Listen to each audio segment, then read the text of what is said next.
speaker is Melinda Adams. And Melinda hails originally from Albuquerque, so we're proud of her having gone off and done great things. But she's now out at UC Davis working on her PhD, and she's working on this really, I think, extremely timely and interesting issue of Indigenous burning practices. So very excited to learn more about her work and to hear about her perspectives on this topic. So Melinda, if you can pull up your materials, I'll hand it over to you. Thank you. Perfect. Thank you so much, Mark, for the invitation. And I'm comfortable sharing that the reason why I'm here is from one of Mark's students, Noelani Villa, who's just an amazing Indigenous scholar and doing outstanding things. And I'll share a little bit about my journey and how I know Noelani, since I'm seeing a lot of themes emerging, and I feel like my universe is getting smaller in a very good way. Of course, I have ties to New Mexico, UNM. My mother actually was a counselor at SIPI, and so I grew up in the backyard of a tribal college, and I went to school at Haskell Indian Nations University. I'll share a little bit about that in a slide that I have. But as I said, my universe is getting small, and it'd be wonderful to from this conference to be able to keep up with folks and see where our journeys take us. So I'm very excited to share with you all today. People are starting to call me the fire lady, fire woman, and I am okay with that. As I'll share with you in this presentation. So Melinda Adams. Hello, my name is Melinda Adams. I am from the San Carlos Apache tribe. My father is also Tohono O'odham. So I come from two different nations, but we grew up in Albuquerque, New Mexico. I went to Manzano High, I was a monarch.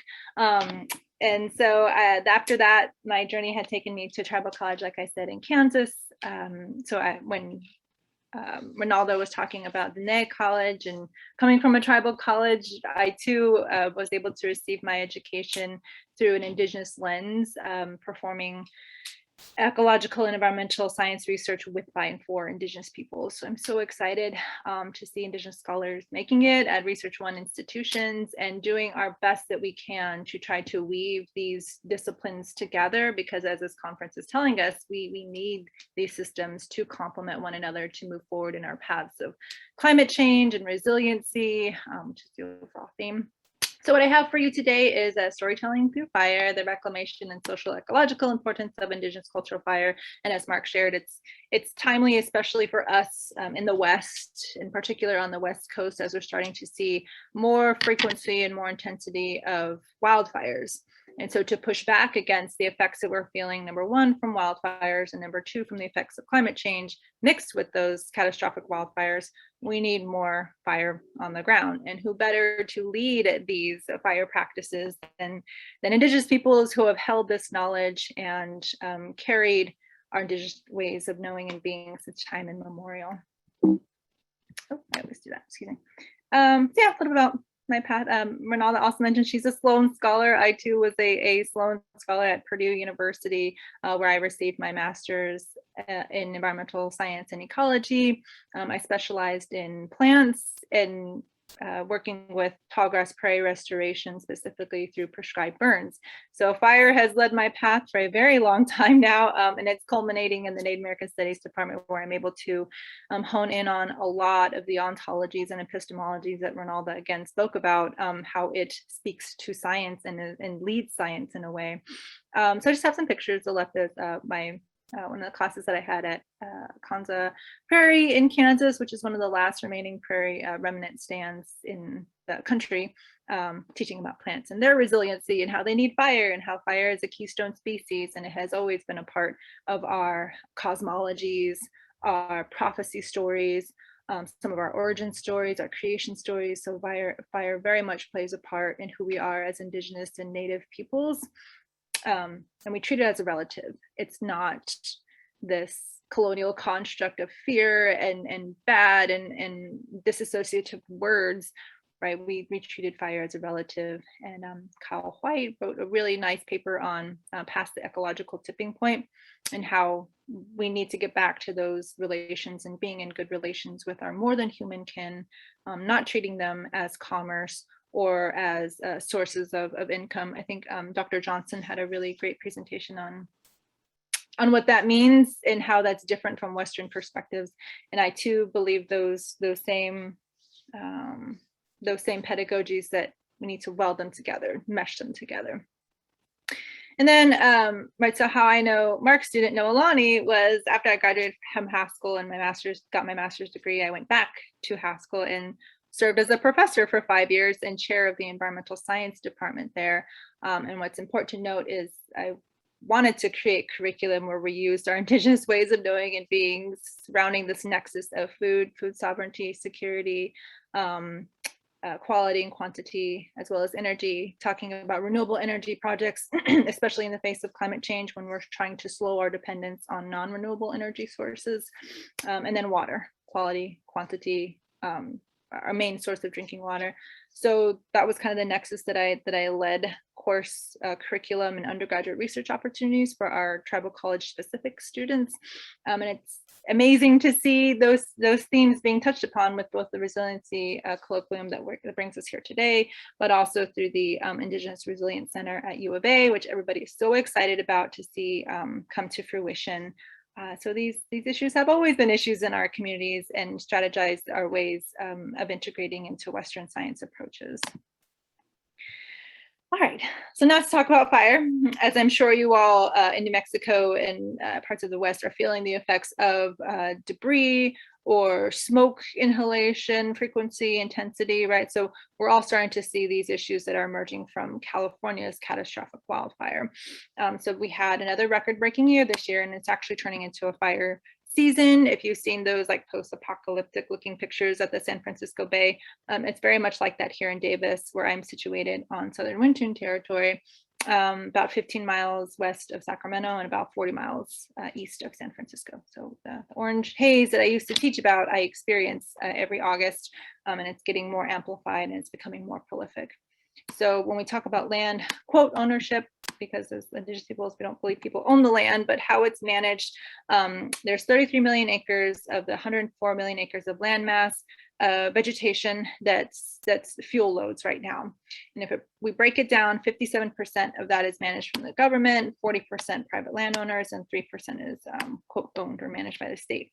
It's also important to note that in California, and I would argue across the United States, most of our plant species vegetation is fire dependent, fire adapted. Our peoples knew that and tended and cared for the land as such. It wasn't until colonization, so gold rush here in California, where they started clear cutting California old growth, and which was followed by a century of fire suppression. And that's where we find ourselves in now with fire policy and the right to burn. It's such a nuanced system that Indigenous cultural practitioners trying to reintroduce these practices, they have to go through a lot. They have to go through a lot of regulations to try to burn on our own Indigenous lands. So anytime I enter a science talk specifically, I always make sure to address it's because of colonial structures of power, most notably the Dawes Act, the Indian Removal Act, that led us to a lot of the climate emergencies that we're facing today. And I think this even trickles into our water scarcity, access to water, hunting and fishing rights. All of that is a colonial structure of removal of Indigenous peoples and removal of our right to practice our stewardship practices, that if we had been allowed to do so, our climate would look very different today. Our ecosystems would look very different today. So furthering that with climate impacts, so the risks of our fuel loads that have built up because of these no burn policies, it's compounded by record-breaking and cascading climate change impacts. And I think Representative Stansbury was talking about work on the Rio Grande and how you're starting to see the impacts of the bodies of water, maybe removal of landmass. It's the same in California as well, with the increase in temperature, decrease in precipitation. We're starting to see a lot of species be displaced, and our dependence as Indigenous peoples on those species is being removed as well.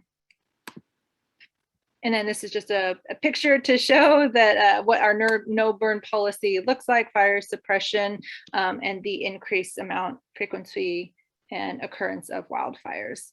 So messages, we need more small scale, either prescribed burn, controlled burn, or what we're calling Indigenous practitioners in California call cultural burns.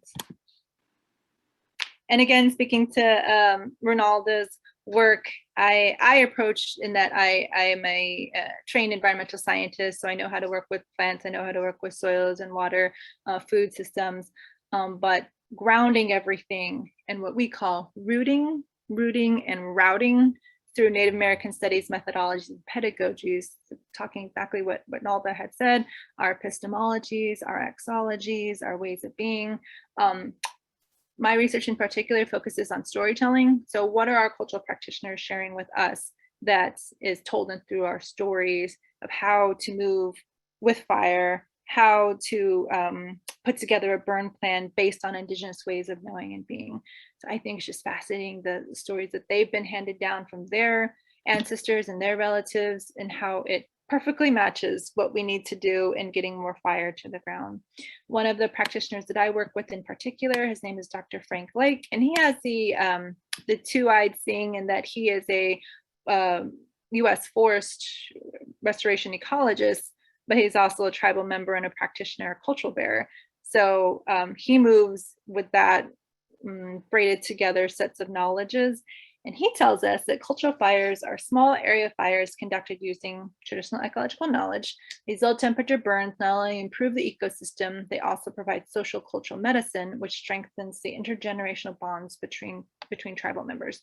So with this work, we're restoring ecologically both the plants, the soils, as well as the water systems. There's research to suggest that water tables and temperatures are regulated after burn due to the smoke that carries over to the water table, which is important. But it's also important that Indigenous peoples are reclaiming this cultural practice that has been stolen from them since colonization, and getting back in tune with who we are as peoples, fulfilling our stewardship responsibilities, and learning directly from our elders and our cultural practitioners, basket weavers, language bearers. Those are all important for us as Indigenous peoples and our indigeneity as well. And having been housed at a university setting, it's giving students the opportunity to do what we all want them to do, right? Navigate science through an Indigenous perspective and doing research that's important to our communities and for our peoples. The two folks that I work with in particular, to the left, this is Diana Almendiras. She's Wintun, which is the ancestral homelands that UC Davis occupies. So she works at Attending Gathering Garden, which is 2 acres of land set aside for the restoration of native plant species, specifically through Indigenous land management practices, including cultural fire. The person to the left is the Honorable Chairman Ron Good. And if you Google cultural fire in California, he's the first one to pop up. He's been doing this for many, many years. Just amazing work that he's doing in Mariposa, California, near the foothills of Yosemite National Park. Just amazing things that he's doing in teaching the United States Forest Service and CAL FIRE of how to put more fire to the ground through these cultural burn demonstrations. Right, so the research that we'll be looking at are having cultural burn demonstrations where we invite community members, students, government agencies, government actors to come and learn directly from cultural practitioners the importance and the science behind cultural fires led by traditional ecological knowledge. So for me in particular, since I have that ecological lens, I want to track the growth of emerging species after cultural burn demonstrations, measure their stand basal area. Basically want to see how big they get and what kind of different species pop up after burn.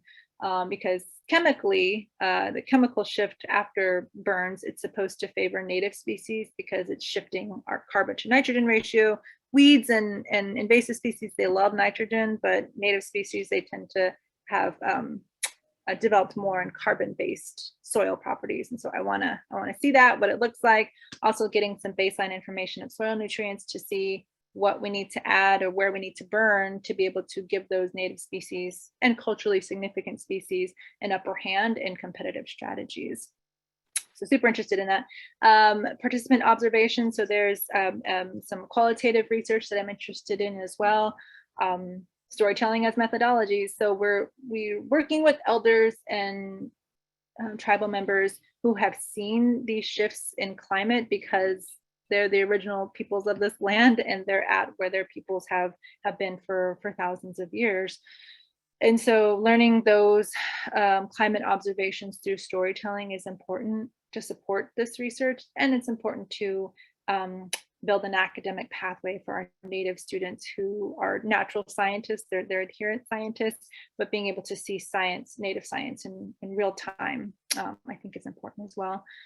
And there's also a policy lens to it as well. I spoke about the no burn policies and how cultural fire practitioners are trying to garner more agency to burn on their terms. And there's been updates with that this year, and it's super exciting. And I have that in the following slide.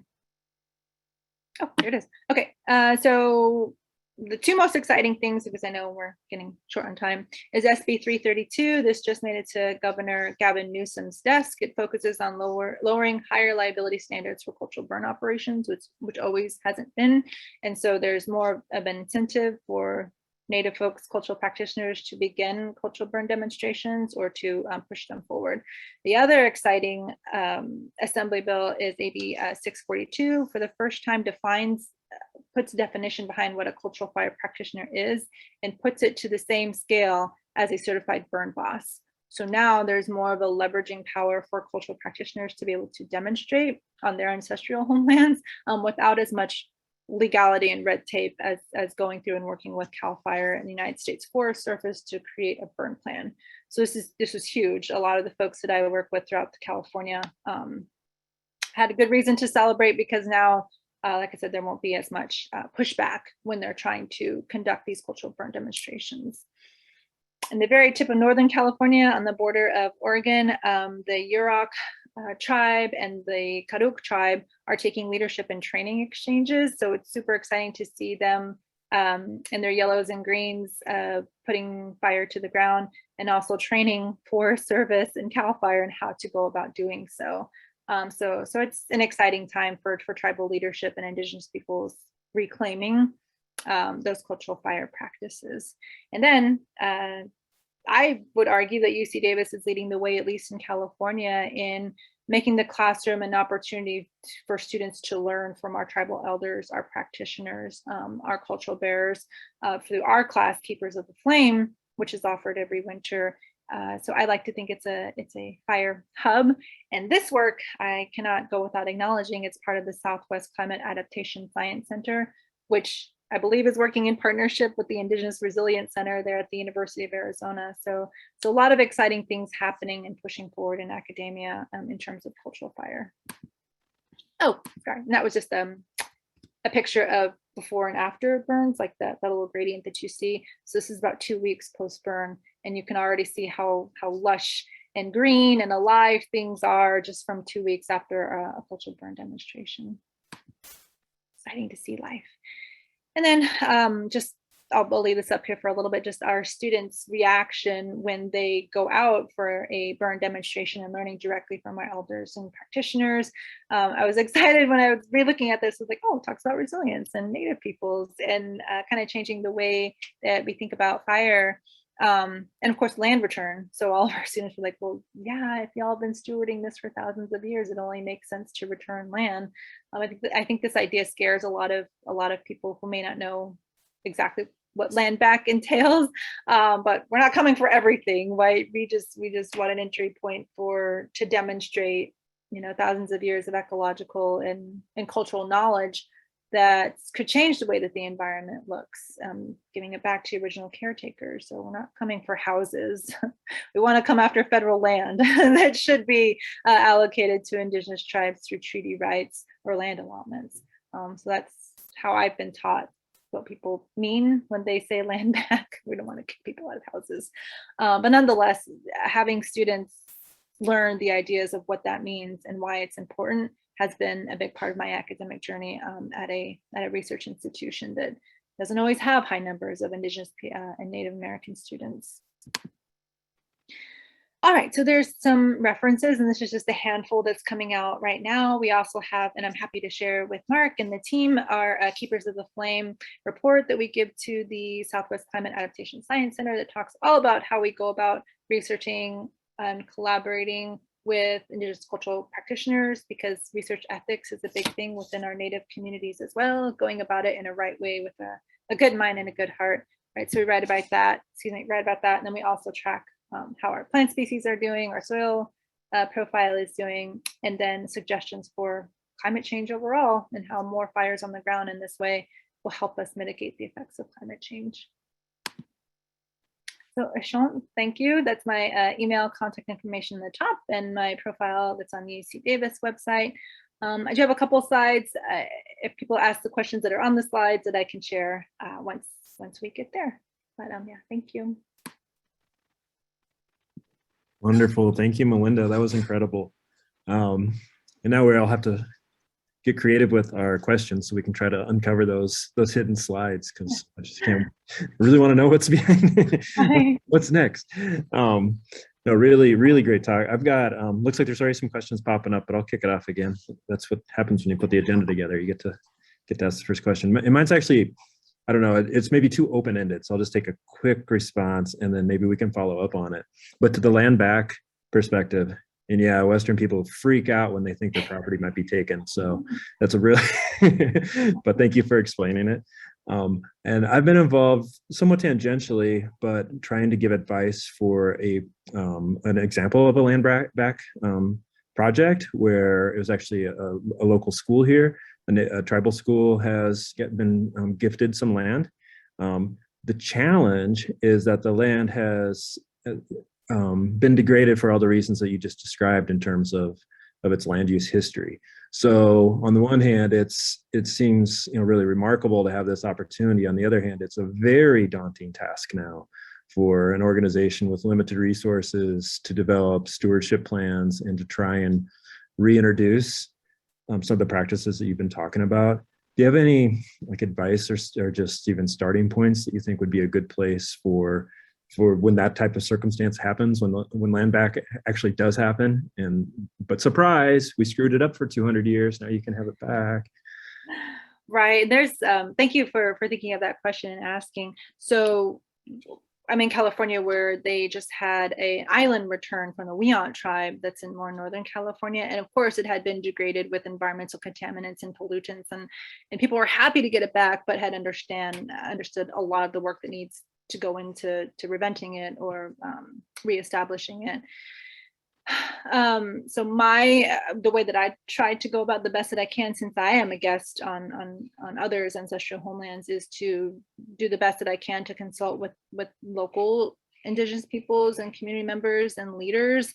And I've really learned a lot in that sense, because how I think of things and how I want to be recognized as an Indigenous person it could be different from people's ancestral homelands I'm in right now. And so taking a step back, even as an Indigenous person, and seeing what the tribe wants to do or what the local leaders want to do, that's been a learning experience for me at living in diaspora. And so that's what I can offer. But it is exciting when people do get land back, but it is happening to where it's in a stage such that it requires a lot of restoration. But luckily for us, our ancestors have that knowledge and have ideas and how to go about, making the water more usable or and more healthy levels, how to get in there and try to shift the soil profile, which is what I'm trying to do with the restoration site that I work at. And so I think having those conversations earlier rather than later, it's easy to throw somebody on a grant when it's ready to go and you get a couple $100,000 over the course of 3 years, but people are there for longer than that, and they have more of an invested interest in what happens beyond the life cycle of a grant. So definitely lessons I've learned from the academic side is how to go about it in the right way and who to ask, and asking permission, collaboration, consultation, consent, those 3 big C's, which I'm sure, as you know, right? But yeah, I think that's what I would offer.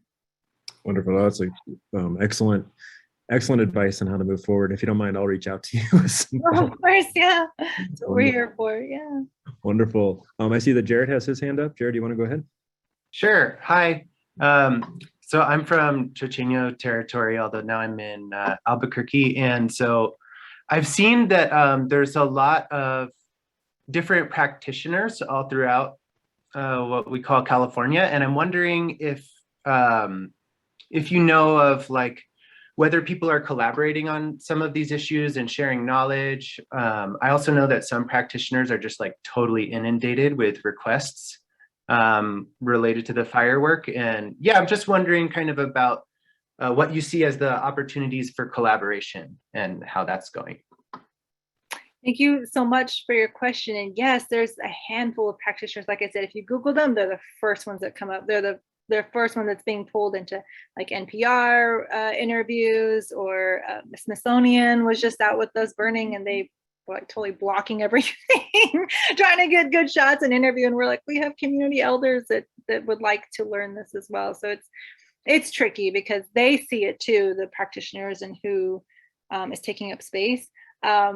But I do get that from the practitioners as well, and they get upset when things aren't shown to them before they're published. And so that's another lesson that I learned as well too. That's very different from Western academia and just Western ways of being as well, is that time aspect, right? And the patience that it takes to really work with somebody and get their true consent before publishing something, before releasing something. That's something that we grapple with too as Indigenous people, scientists taking up space in academia as well.